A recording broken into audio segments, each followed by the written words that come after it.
जो औरत सावन में नाखून काटकर इस पेड़ के नीचे दबा देगी, पूरी दुनिया उसके इशारों पर नाचेगी। दोस्तों, कहीं आपके जीवन में नकारात्मक ऊर्जा ने अपना प्रभाव तो नहीं दिखाया हुआ है, और कहीं आप हमेशा बीमार तो नहीं रहते, या फिर आपके ऊपर किसी नेगेटिव एनर्जी का प्रभाव है।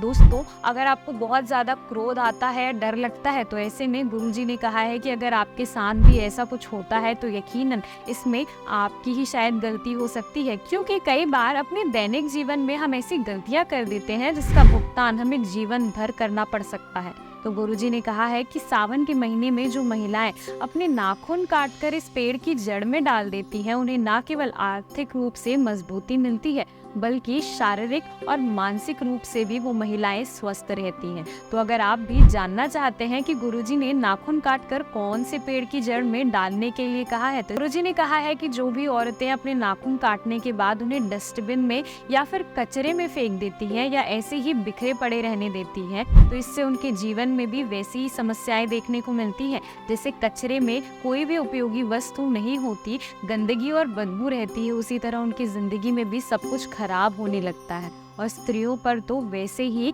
कोई नेगेटिव एनर्जी बहुत जल्दी कैप्चर करने को देखने को मिलता है। इसीलिए हमेशा हमारे घर के बड़े बुजुर्ग स्त्रियों को उनके नाखून और बाल को सावधानी से फेंकने की सलाह देते हैं। शास्त्रों में कहा गया है कि सावन के महीने में नाखून को काटने के बाद आपको हमेशा उन्हें या तो जला देना चाहिए या फिर किसी पेड़ की जड़ में रख देना चाहिए। आप सावन शुक्रवार के दिन अपने नाखून काटिए और शनिवार के दिन उन्हें कपूर और लौंग के साथ पूरा जला दीजिए, और जब उनकी राख बन जाए तो इन्हें आप अपने घर में किसी भी पेड़ की जड़ में डाल सकते हैं। ऐसा करने से आपको आपके जीवन की बाधाओं से मुक्ति तो मिलेगी, साथ ही किसी भी नकारात्मक ऊर्जा का सामना आपको नहीं करना पड़ेगा। तो इस बात का आपको अगली बार से ध्यान रखना है। इसके अलावा गुरुदेव ने सावन के महीने में काटे हुए नाखूनों को बरगद के पेड़ में दबाने की सलाह दी है। बरगद के पेड़ को सीता माता का वरदान प्राप्त है, और बरगद का पेड़ एक लौता ऐसा पेड़ है जो सबसे तेजी से और मजबूती से बड़ा होता है और लंबे समय तक जीवित रहता है। तो अगर आप अपने नाखूनों को काटने के बाद बरगद के पेड़ की जड़ों में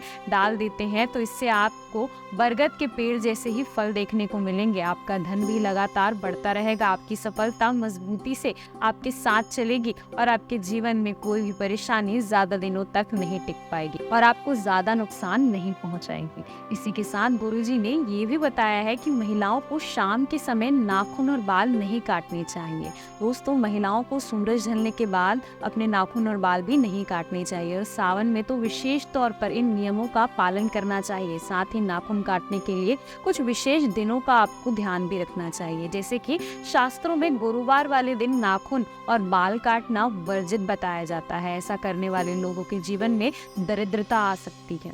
तो दोस्तों, उम्मीद करते हैं कि गुरुजी के बताए हुए आज के उपाय आपको जरूर पसंद आए होंगे।